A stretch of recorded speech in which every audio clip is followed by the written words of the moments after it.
नमस्कार दोस्तों MySQL की सीरीज़ में लास्ट वीडियो है और इसमें मैं समराइज़ करूंगा कि अब तक मैंने क्या क्या चीज़ें कवर करी हैं एंड ये भी रिवील करूंगा कि आगे नेक्स्ट टॉपिक क्या होने वाला है जिस पे मैं आगे वीडियोस बनाऊंगा। तो सबसे पहले समराइज़ करते हैं what did we cover in MySQL series. दोस्तों MySQL सीरीज़ में we have covered all basic SQL related concepts. मैं इसमें MySQL नहीं कहूँगा, मैं सीक्वल कहूँगा बिकॉज ये कंसेप्ट्स को आप दूसरे रिलेशन डेटाबेस में भी अप्लाई कर सकते हैं। तो इसमें हमने जितने भी बेसिक सीक्वल के कंसेप्ट्स हैं सारे कवर करे हैं। सो फार 68 वीडियोज़ हैं जो मैंने MySQL के ऊपर बनाए हुए हैं और ये वीडियोस इनफ होने चाहिए अगर आप कोई इंटरव्यू क्रैक करना चाहते हैं उसके लिए। प्लस अगर आप किसी प्रोडक्शन डेटाबेस पे काम कर रहे हैं, उसको क्रिएट करना चाहते हैं, मेंटेन करना चाहते हैं, तो एक अच्छे लेवल तक का प्रोडक्शन डेटाबेस आप इस नॉलेज के थ्रू कर सकते हैं उसको, राइट। प्लस जैसे मैंने पहले ही बताया, you can use this learning if you move to other relation databases. तो अगर आप लेट्स से MySQL की जगह PostgreSQL, SQL सर्वर, Oracle, कोई और रिलेशनल डेटाबेस यूज करने जा रहे हैं तो उसमें भी आप मोस्ट ऑफ द कंसेप्ट जो मैंने यूज करे हैं वो आप अप्लाई कर सकते हैं। ज़्यादातर सिंटेक्स सीक्वल के सिमिलर ही होते हैं, कुछ छोटे मोटे फर्क होते हैं जब आप एक रिलेशनल डेटाबेस से दूसरे रिलेशनल डेटाबेस पे जाते हैं।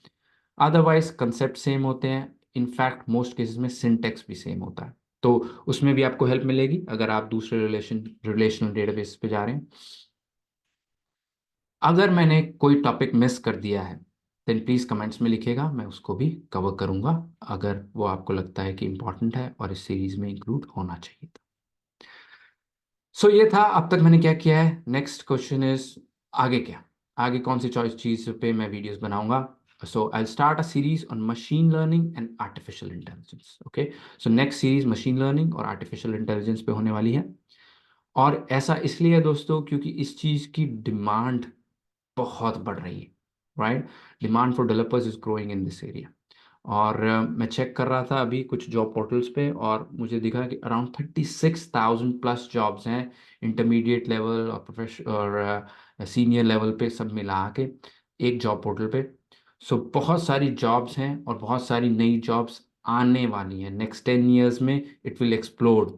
हो क्या रहा है दोस्तों, टूल्स आ रहे हैं जो आपकी कोडिंग को आसान कर रहे हैं। ऑटो कंप्लीट से कोडिंग खुद ही आपके लिए टूल्स ही कोड लिख देते हैं। अगर आप उनको कमेंट्स में बता दो क्या करना चाहते हो आप, ऑफ कोर्स उसको आपको चेक करना पड़ता है, डायरेक्ट आप प्रोडक्शन पे नहीं डाल सकते। बट जिस तरीके से चीज़ें ग्रो हो रही हैं, machine learning and artificial intelligence बहुत ही कोर पार्ट बनने वाला है हर डेवलपर की टूल किट में। इसकी इस नॉलेज का होना बहुत ज़रूरी है। और सबसे इम्पोर्टेंट चीज़ ये दोस्तों कि मैं जावास्क्रिप्ट का यूज़ करूँगा मशीन लर्निंग में। बहुत सारी जगहों पे आपको पाइथन दिखेगी मशीन लर्निंग में, लेकिन जावास्क्रिप्ट के थ्रू भी मशीन लर्निंग करी जा सकती है। और क्योंकि मैंने जावास्क्रिप्ट पे पहले वीडियोस कई सारे बनाए हुए हैं, जावास्क्रिप्ट के कंसेप्ट्स पे, जावास्क्रिप्ट पे लॉजिक बिल्डिंग पे, उनके लिंक्स मैं डिस्क्रिप्शन पे डाल दूंगा। तो अगर आपको जावास्क्रिप्ट आती है, वेब डेवलपर हैं आप, जावास्क्रिप्ट में अच्छे हैं आप, तो आप मशीन लर्निंग पे बहुत जल्दी से मूव हो सकते हैं, उसको सीख सकते हैं, राइट। और वो चीज़ मैं आपको प्रैक्टिकली करके दिखाऊंगा कैसे करते हैं। अगर आप जावास्क्रिप्ट जानते हैं तो आप कैसे स्विच कर सकते हैं मशीन लर्निंग के ऊपर, उसको सीख सकते हैं और आप फिर एक अच्छे वेब डेवलपर भी होंगे। On top of that machine learning भी आपको आती होगी। तो जब एक फुल स्टैक डेवलपर की आज से कुछ सालों बाद रिक्वायरमेंट आएगी, जॉब्स आएंगी, तो उसके अंदर होगा कि आपको प्रोग्रामिंग लैंग्वेज भी आनी चाहिए, डेटाबेस भी आनी चाहिए, एपीआईज भी आनी चाहिए, प्लस मशीन लर्निंग की भी कुछ स्किल्स आपके पास होनी चाहिए। ये आगे फ्यूचर है, कुछ सालों बाद ऐसी जॉब रिक्वायरमेंट्स आने वाली है, तो बेटर टू बी प्रिपेयर्ड। और टेक्नोलॉजी बहुत फास्ट चेंज होती है इस फील्ड के अंदर, पैसा भी बहुत है, लेकिन इस फील्ड के अंदर आपको चेंज भी बहुत जल्दी करना होता है, अपने आप को फास्ट लर्न करना होता है। मुझे अभी 16-17 साल हो गए हैं इस फील्ड के अंदर। जिस टेक्नोलॉजी से मैंने स्टार्ट किया था, ऑलमोस्ट 60-70% ऑफ देम वो आज रिडंडेंट हो गई हैं, उनको हम यूज़ नहीं करते, पुरानी टेक्नोलॉजी कहलाती हैं, वो लेगेसी कहलाती हैं वो। और बहुत सारी नई टेक्नोलॉजी आ गई हैं, तो मुझे हर 4-5 साल बाद नई चीज़ें सीखनी पड़ती हैं, नई चीज़ों पर अडाप्ट करना पड़ता है, नई चीज़ों को सीखना पड़ता है और उनमें अच्छा बनना पड़ता है। तो लर्निंग की जो स्किल है, unlearn and then learn again, ये बहुत इंपॉर्टेंट है as a developer. And machine learning is the next step, next obvious step जिसके अंदर बहुत सारी रिक्वायरमेंट्स आने वाली है। एंड इस फील्ड के अंदर मशीन लर्निंग में there be a lot of new things. मेरे लिए भी कई चीज़ें नई होंगी जो मुझे सीखनी है, बिकॉज मशीन लर्निंग अपने आप में ही इतनी जल्दी ग्रो कर रही है फील्ड। आज से 2 साल पहले इतनी ज़्यादा इम्पोर्टेंस नहीं दी जाती थी मशीन लर्निंग को, थी बट इतनी नहीं थी। बट लास्ट 1 डेढ़ साल में तो बिल्कुल एक्सप्लोड ही हो गई है मशीन लर्निंग, राइट।